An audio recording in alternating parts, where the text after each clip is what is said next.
Hi there, I'm Clarence Waldron. Welcome back to Black Muse. Tonight's guest is the best-selling author Kalisha Buckhanon. Her latest novel is Running to Fall. Her very first novel, Upstate, won the Terry McMillan Young Authors Award. It shook the world. And since then, her books have appeared in Entertainment Weekly, Time Magazine, Essence, O Magazine, and all that. So let's get to know her. Kalisha, what's happening? How are you? I'm good. Good. Glad that you made it down here. Happy to be here with you. Absolutely. So let's start with the very beginning. Let's start with this great book, which I did read myself. I did. Running to Fall. What's it about? Running to Fall is really kind of my effort to shine a light on a variety of issues with Black women, including the number of missing Black women, which my last book, Speaking of Summer, did touch on, but the protagonist didn't really get, there was something else going on there. So with Running to Fall, I wanted to make sure that it was very apparent that there was a missing Black woman and how that affects this primarily white community where she's found, and one of the only Black couples in the entire community is at the center of that whole storm in a variety of ways. But it's also about, the efforts of the Black upper classes to kind of make it and strive and, for some, overcome various difficult backgrounds to get where they are. And for others who might seem preordained to success, to find out that, the racism and struggles and challenges never end, no matter how, high we go. And so there is, various issues that come along with that, marital problems, some alcoholism, needs for, therapy, and just a variety of ways that Black people are affected, but, primarily Black women. Okay, so now the title, Running to Fall, what does that mean? Well, my last book was Speaking of Summer, and so I was, really kind of in this, seasonal title mode. My next book goes there too. And so, it was that, but in terms of what it means in the novel is, how these various sectors of Black America that I present are running towards the American dream that others actually fight to get here for. As you know, we were forced immigrants who have still been thwarted in many ways to that American dream. And, we're running towards that, and some people do experience a fall in that process, just the stress and the challenges and the struggles of that. But we're trying. Okay. Try. Okay. No matter what. Yeah. Now, you pay close attention to details. Everything seems to matter, even the names of the characters, hope and tragedy. Why are details so important when you're writing about crime?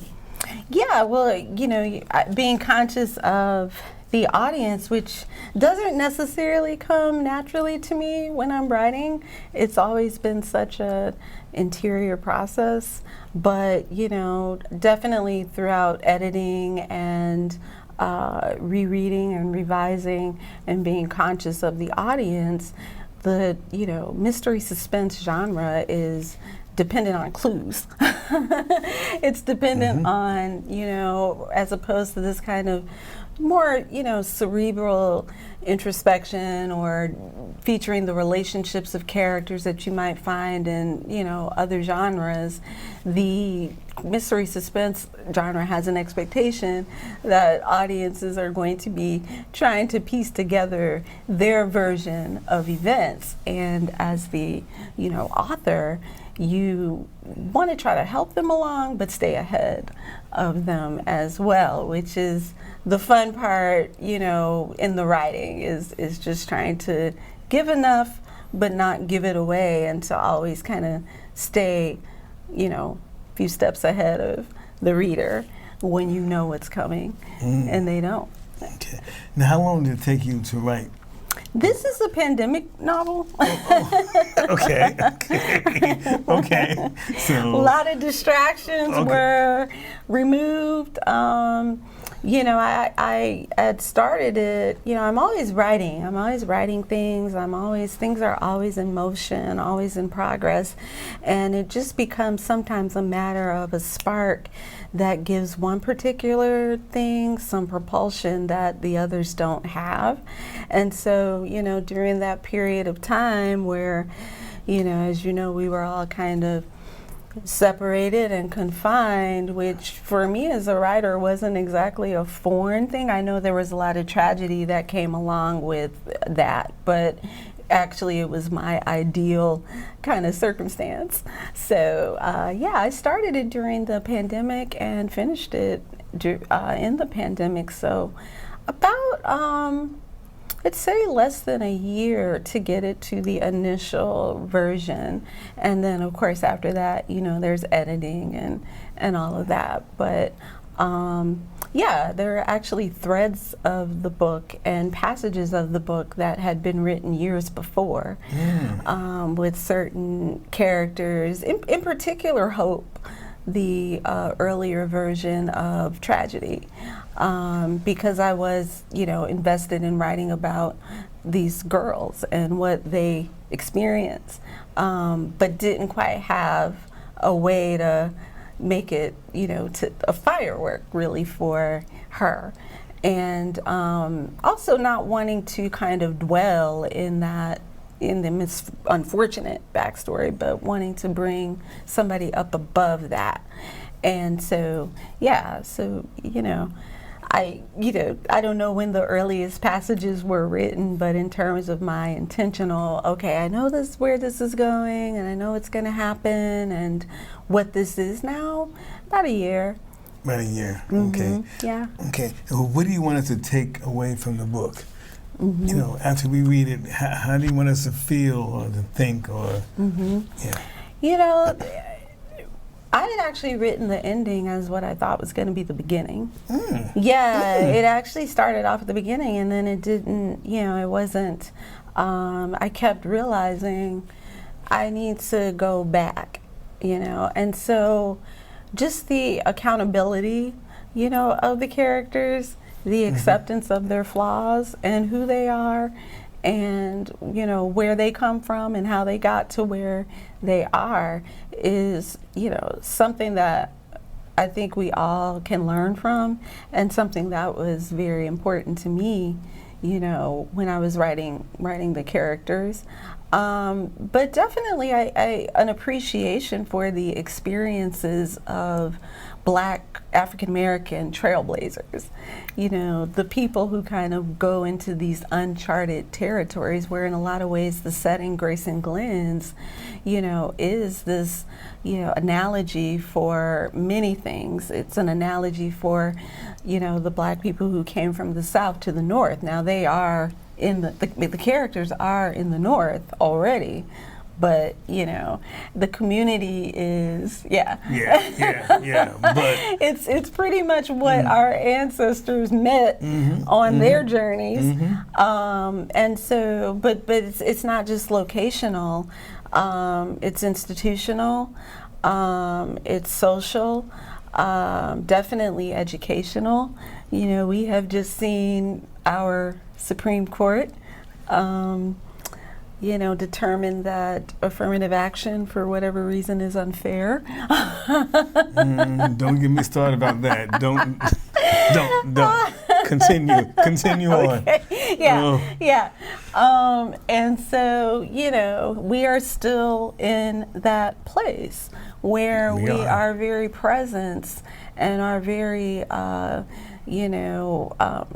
desire to integrate with America, not because we want to be white or we idolize white America, but because this is our country for the taking. This is our homeland, as well. is definitely something that the setting shows. And the way that the couple has their various approaches to dealing with that environment. The man who is kind of destined and doesn't really know anything else. So that's Victor. Victor, okay. The husband. And then Tragedy, who never even knew that there was a place for her, beyond the struggles that she survived. And so, yeah, that's a huge part of the book. And also, I think there's a problem in the publishing industry with favoring and privileging Black characters in particular who come from various troubled sectors, what we call oppression narratives, and it's definitely inspirational. I've written them, I have my own story like that, but at the same time, it's an unfair representation of all the various worlds that Black people have built for ourselves in America that we come from, that I think that, there's still a fear of educated Black people, wealthy Black people, successful and whole and healthy Black people who are living well. We are still in a point where just the representation of that is a challenge, and a threat. Because, if you see the Huxtables, what's next? If you see the Obamas, where are they? That's basically a huge part of the story, the setting for me. Right. Okay. Now, since then, of course, you recently were in New York. You were on a panel with the Walter Mosley. Yeah. Now, that had to be exciting. It was, Yeah. I remember I had, my first agent was like, well, what do you see your career looking like now? Walter is a force of nature, so and I was like, I want to be Walter Mosley. I literally wanted to be that writer who just magically, whatever is going on inside of him, presents these books with such frequency and such variety and such breadth, of the genres that he has covered and proven himself to be quite fluent in.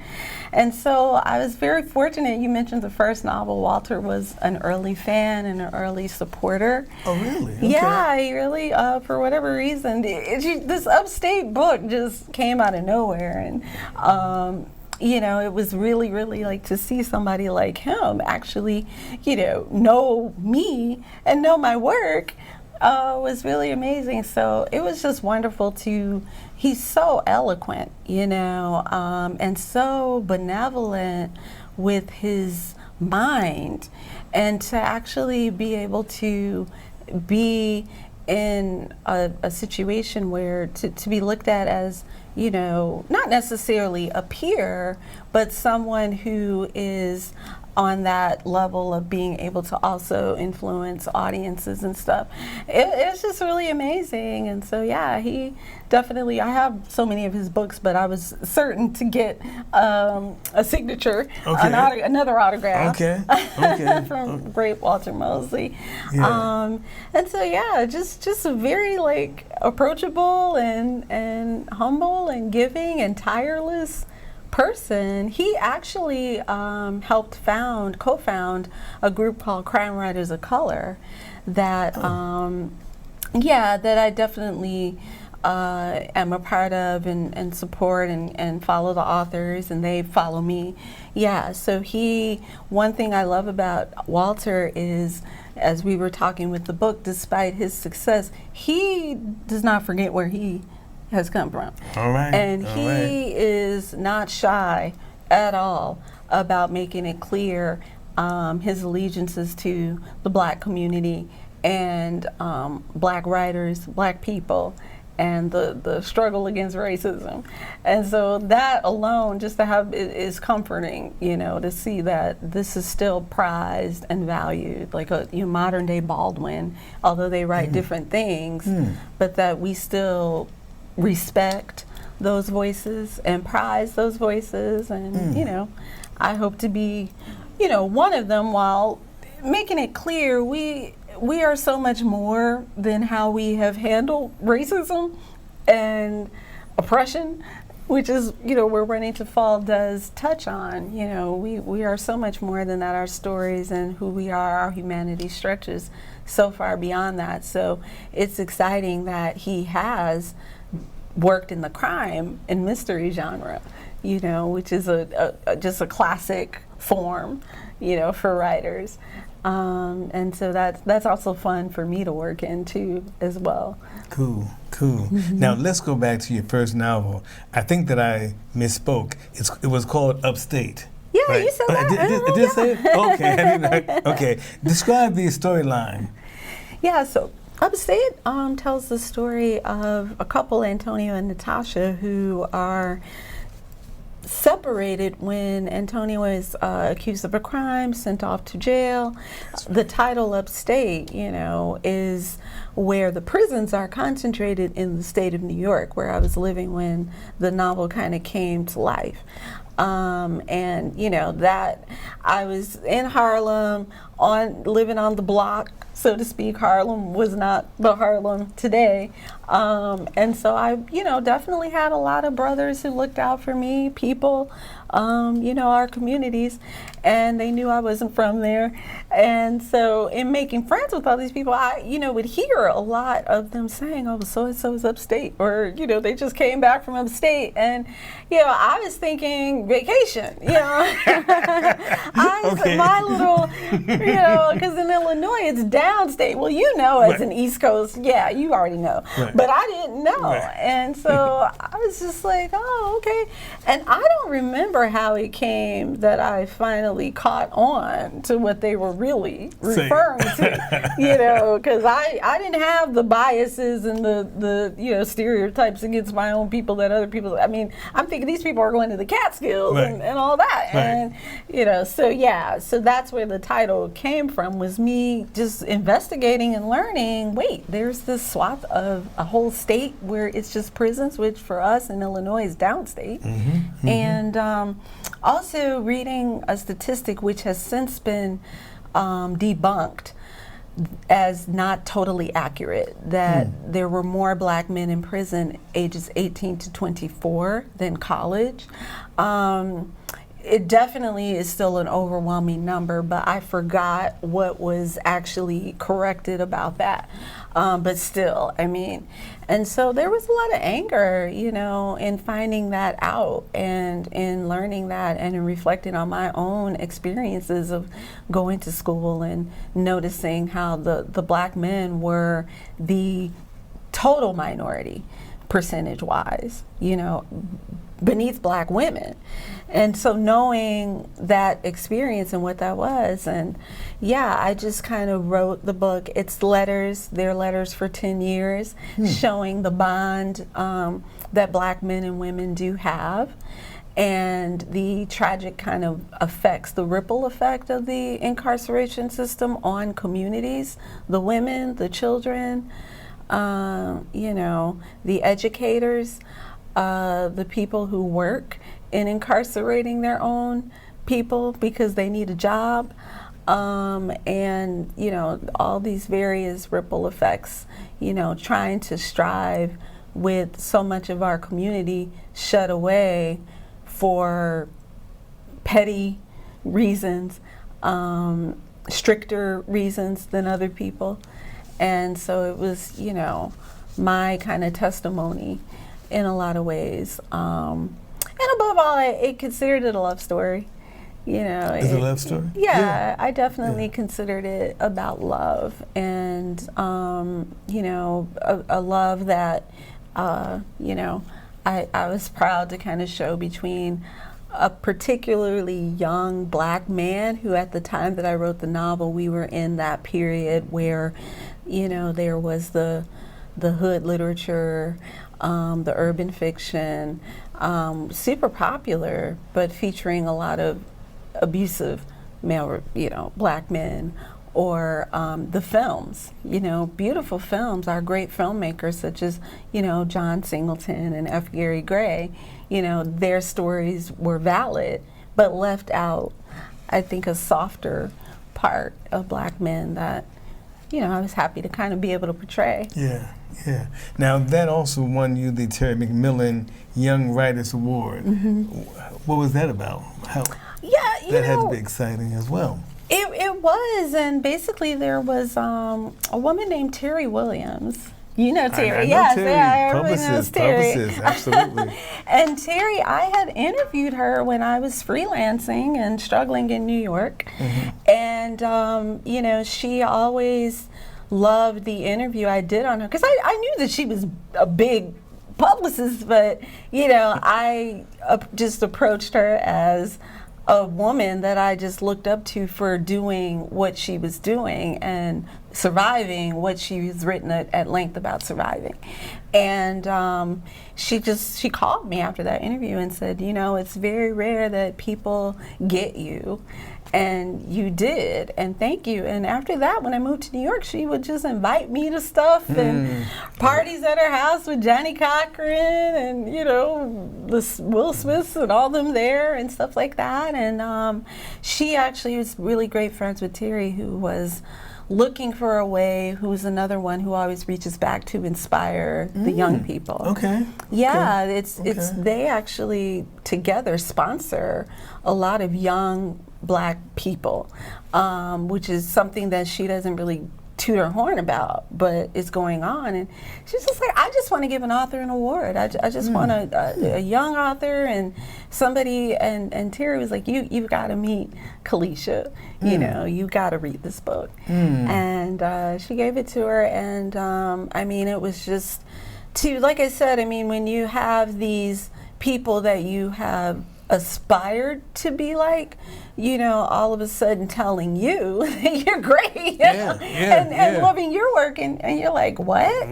You know, it didn't really sink in until many, many years later that someone like that, who is a consummate storyteller, on Walter's level in terms of not, you know, the number of books, but in terms of being as prolific as she is, and loved as she is, and capturing black women.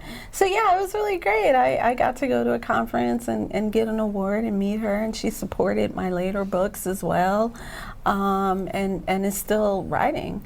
You know, she remains somebody who's still publishing. Still there, still in the game. So still in the game, still somebody to look up to. You know? Yeah.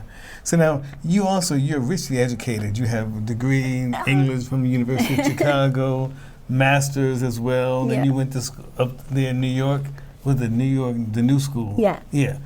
All that education, how has that helped you even today?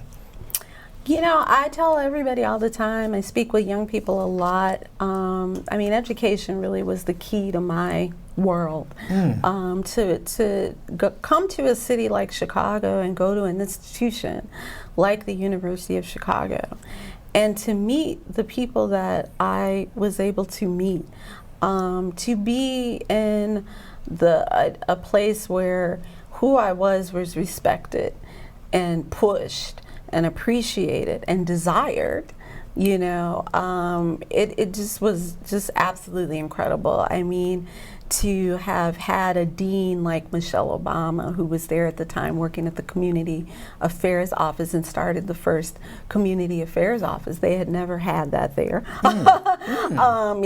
And to have writers like Toni Morrison regularly speak and even teach, you know, while I was there. I didn't get in her class, it was just for grad students, but still, she was on the campus.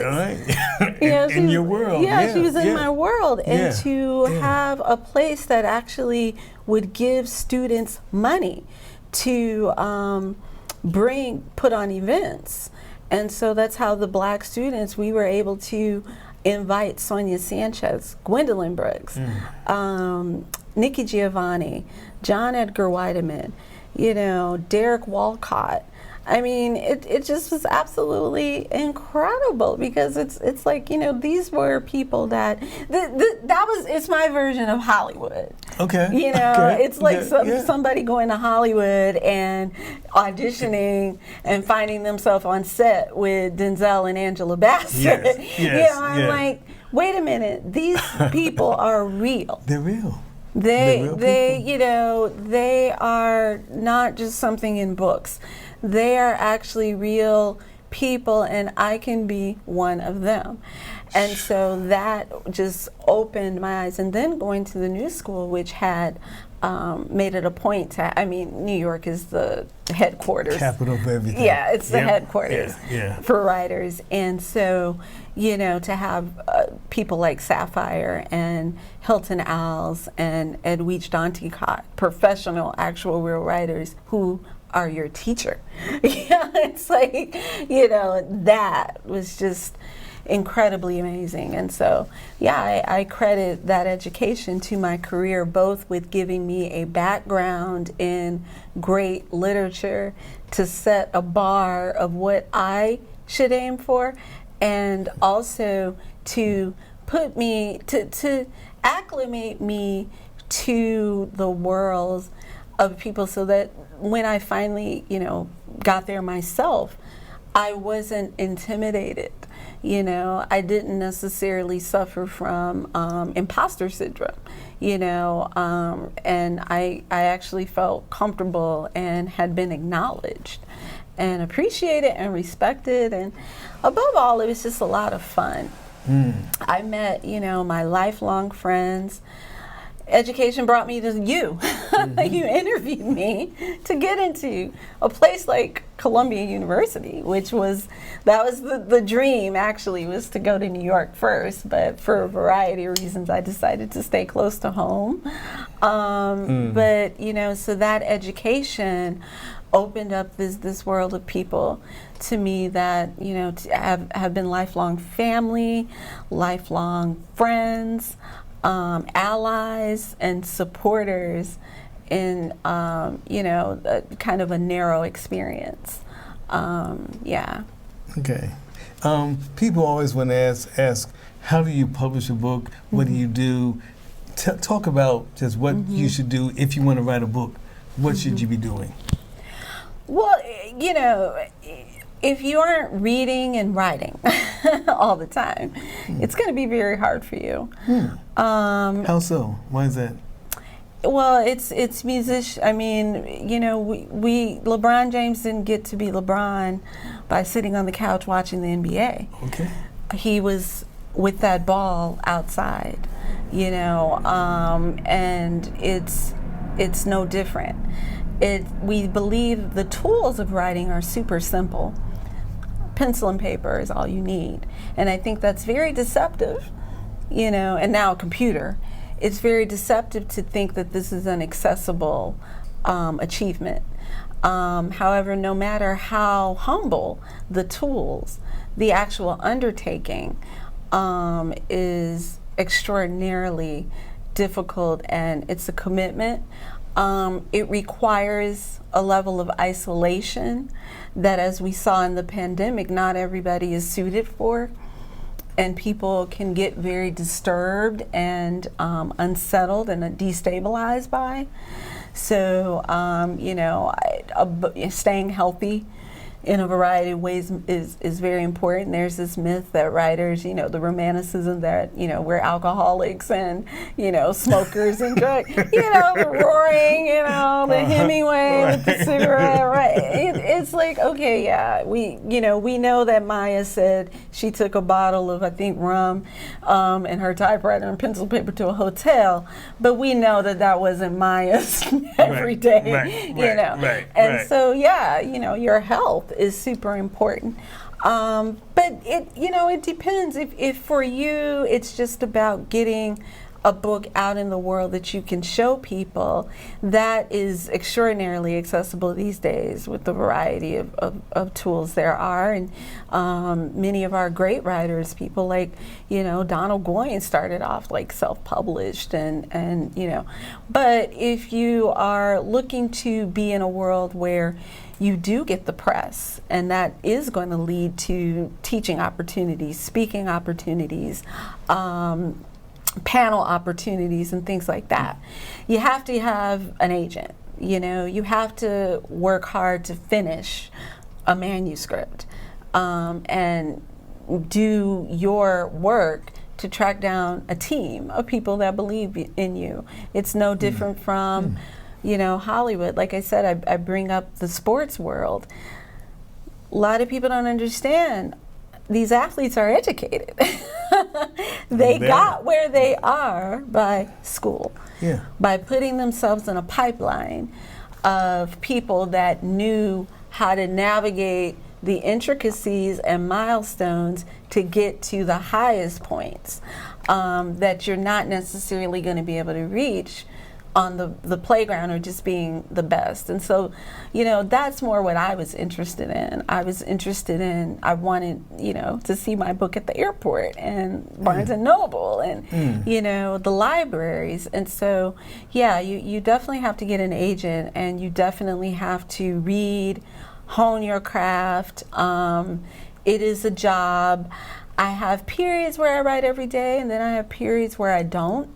But it has to be approached like a job, and that's, I think, is the hardest conversion for a lot of writers, is to, and discipline. It's very, very difficult to sit, as you know, alone with your own thoughts.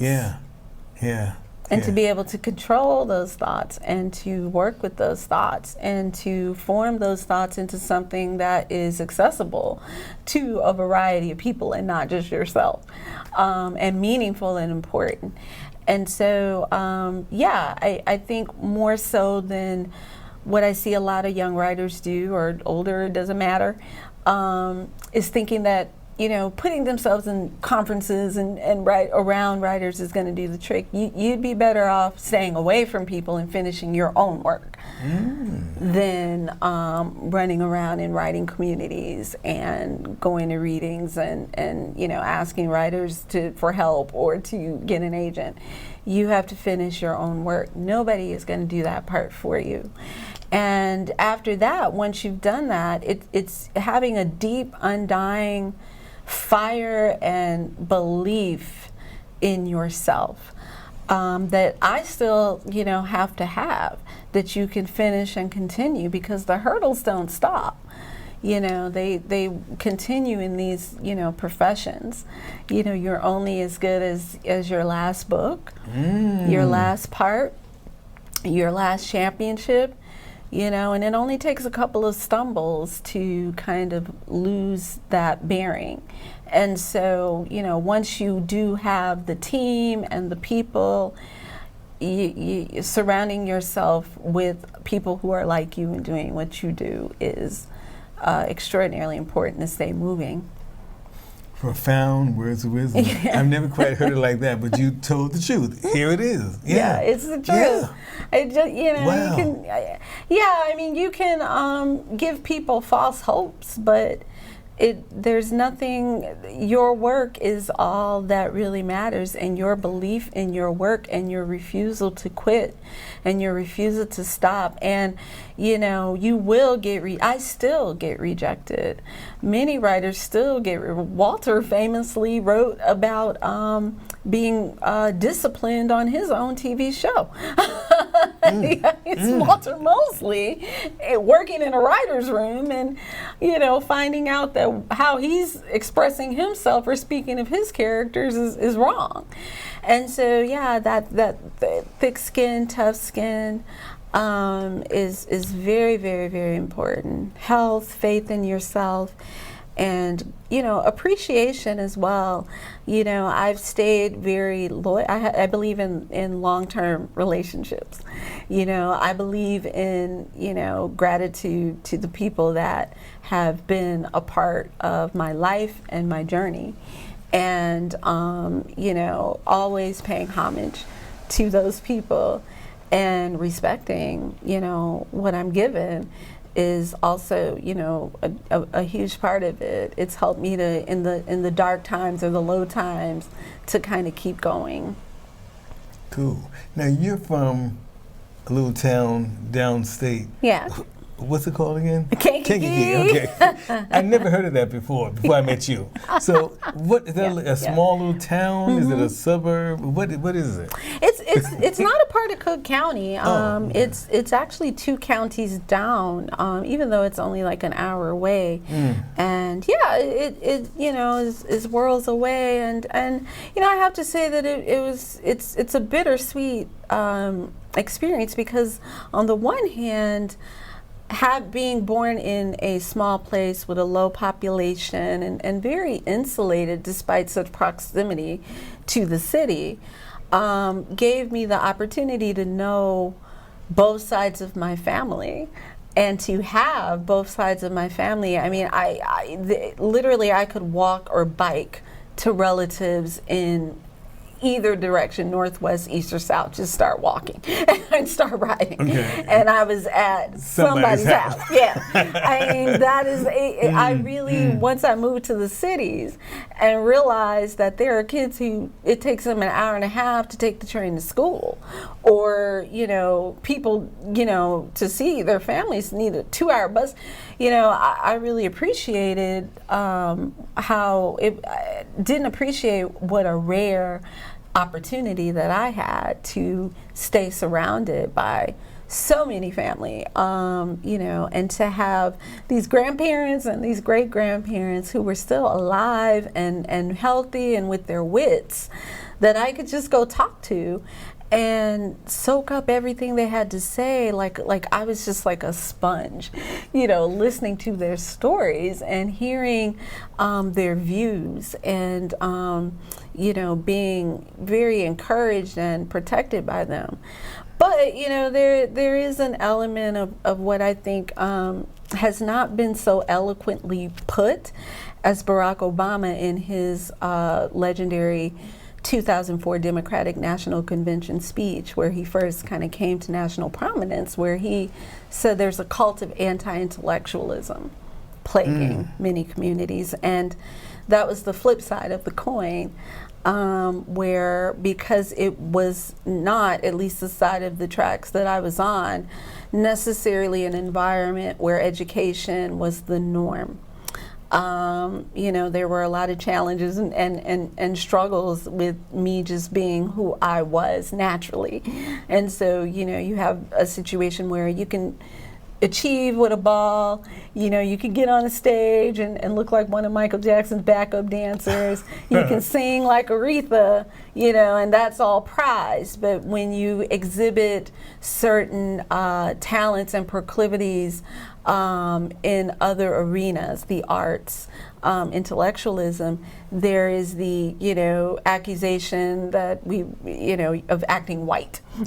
Wanting to be white,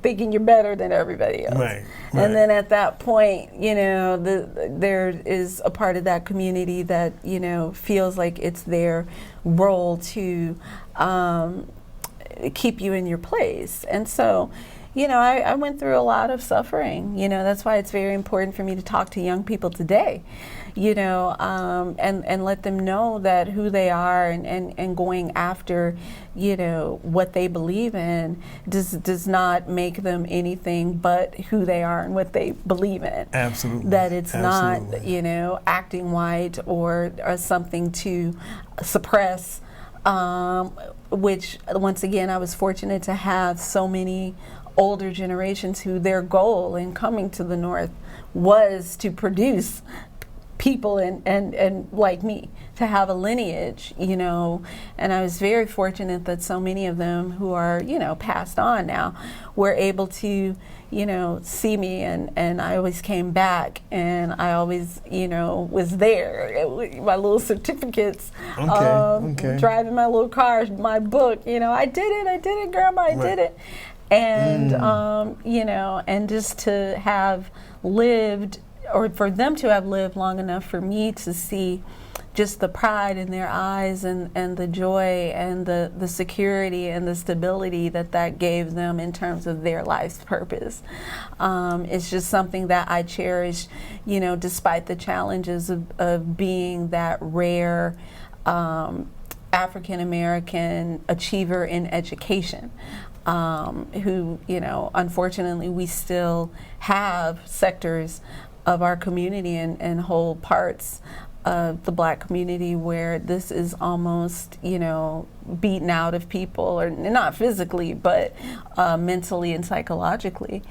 And so, so there was, a lot of, struggles, but, there were the salt of the earth people that kept me going and, protected me and let me know this is okay, I'm okay. Right. Forget the naysayers, okay. Keep doing me.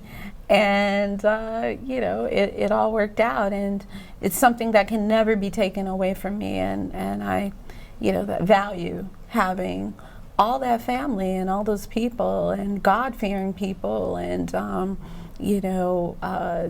protective people who just, wasn't going to let a hair get hurt on my head. I wasn't going to have a hungry day or night.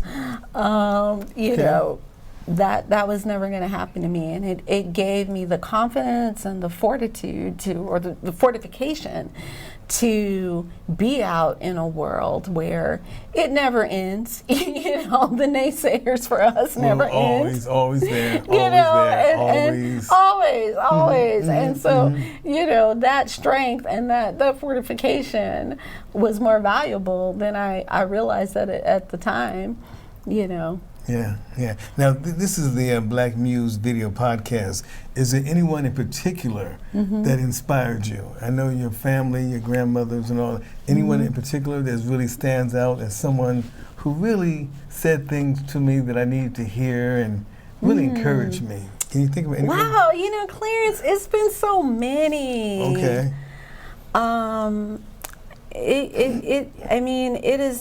It's been everybody from, where I had to live in some rough places in New York. I'm sure you get it. I had neighbors, older neighbors who just, like I said, shared their stories and lives. And like I said, it's just hard for me to really kind of pinpoint one person or thing in particular. I do definitely recall being at the University of Chicago and going through the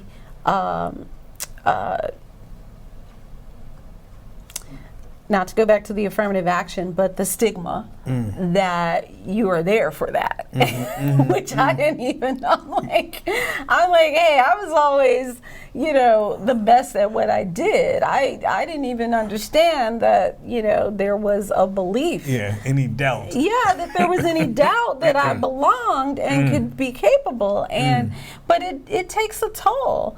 And I vividly recall Michelle Obama telling us, Black women, you've got to learn how to sit down in your own house. And these were prescient words we know later because they sat down in the White House.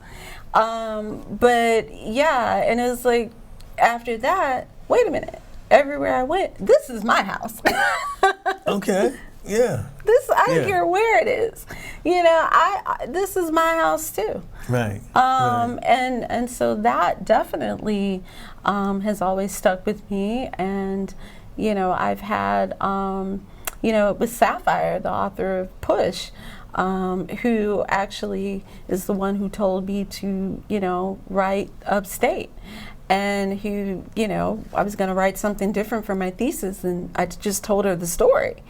And she said, wait a minute, that's what you need to write. You were born to write that. My heart leaped out of my chest, and I didn't understand the concept of being born to write something. Wow. But now I do, in knowing that the characters are given to me. They're not something that I make and create. They're given to me, And so, that was like the first time that I realized being a vessel, for these voices and these stories, and churning those around my own experiences and views in order to make like something that people can, beyond me, can get something out of. And so, I've had, friends, I've had, a variety of people who just, drop these nuggets that, I've learned to try to impart myself to other people. Because you never know what people are going through and what they've been through, where they're going to go. And it was actually Terry Williams who taught me or told me, she wrote this brilliant book called The Personal Touch, which I still love. I have that. Yeah, I know you do. Yeah, yes. And that came naturally, me coming from this little small town where you could just knock on somebody's door, and so I didn't know anything but the personal touch. But of course, as your world widens and gets bigger, that can potentially break down into just your networking, or you're viewing people as stepping stones and ladders to maybe where you want to be, instead of as actual human beings that you connect with. And it was actually Terry who said, you respond to everybody, because you never know who people are, who they will be, when they will return to your life. And to always respond to everything and everybody, and it definitely can take a toll. And I think the higher up you are, you definitely need others to help you respond to other people. But I always remembered that, and still to this day, practice that. Right. Okay, I can't believe our time is almost over. But what's next for you? Looking ahead, what's the next thing that you'll be doing, do you think? Well, the next thing that's going on is there's been, a lot of talk, and I'm definitely writing another book, trying to finish it by the end of the summer. Excellent. Yeah, it's like I've taken the summer to finish that. And I've actually been teaching, found a lot of joy in teaching for a group called the Accent Society, which works with Chinese Americans and Chinese people overseas who want to come to America and be writers, or they're already here and want to be writers. So I'm teaching there. And then there's always, the talk of work. I've taken more matters and steps to do film. I've written the screenplay to Upstate, which has been very well received in a variety of ways, and that's a huge undertaking, but we'll see what happens there. And plays, and definitely returning to New York and being active there. But as I've definitely continued on, it's just for me to continue to write, and to continue to create, and to continue to spread messages that help other people to kind of overcome their own doubts, their own insecurities and fears, which I still definitely have. And so it's just a variety of things. The new book is talking about is dealing with I don't want to say I hate to use the word genre, but mystery suspense. Okay. But once again, kind of dealing with Black women and the dualities of our experiences, and the element of striving for us. Okay, cool. Anything else on your mind that you want to share since I got you here now, or are we done? I could talk to you forever.